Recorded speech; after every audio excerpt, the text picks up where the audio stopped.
I got this question on TikTok right here, and I wanted to explain it on here with a little bit more detail because I think this is a very common question, and bloating is something that's often overlooked when we're talking about people who are undereating or people with eating disorders. So what I want to talk about is, so first of all, you know, in the metabolic test that we do, we get your resting metabolic rate, which is how many calories your body's burning at rest, but then we also get that protein substrate, which would be the body's breakdown of lean mass.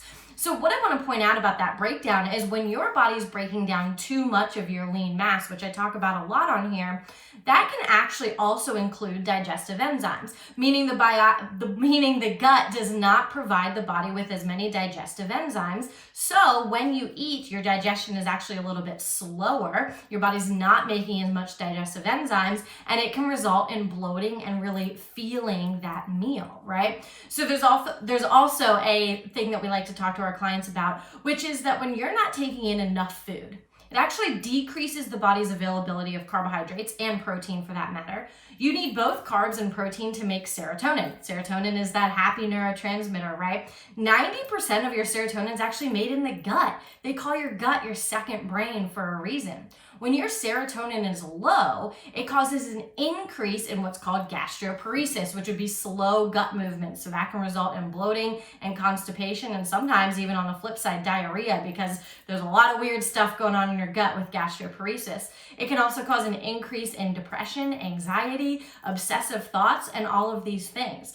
So undereating has a lot more of an impact on your body than you might think.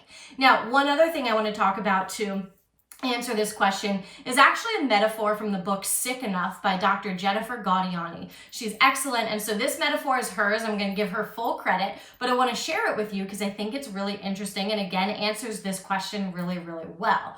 So her metaphor is, imagine that I blew up a balloon and put it on the table in front of you, right? And then I draped a thin sheet over that balloon. You're gonna see the balloon really, really well, right?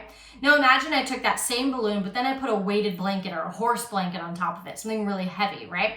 So you might see a little bit of the balloon, but you're not gonna see it as much. So in this metaphor, the air in the balloon is the food and your digestive enzymes and your gut actually working for you, right? And so it's creating that gas in your system. When you don't have enough fat and subcutaneous tissue and muscle in your abdomen, it's actually going to result in feeling like you can see or feel the meal, right? Because your abdomen is essentially this thin sheet draping over the metaphorical gas and all of that, which is the food in your system. Now, when you do have a lot of muscle and fat and subcutaneous tissue in your abdomen and you've strengthened that abdominal wall from eating enough food, it then becomes that horse blanket, meaning you're not likely to see the meal or feel as much bloating. So not only do we need to restore that lean mass because of the digestive enzymes, but also because of the abdominal wall. You need to have a strong abdominal wall, and then you're not going to experience as much bloating and GI discomfort from the undereating.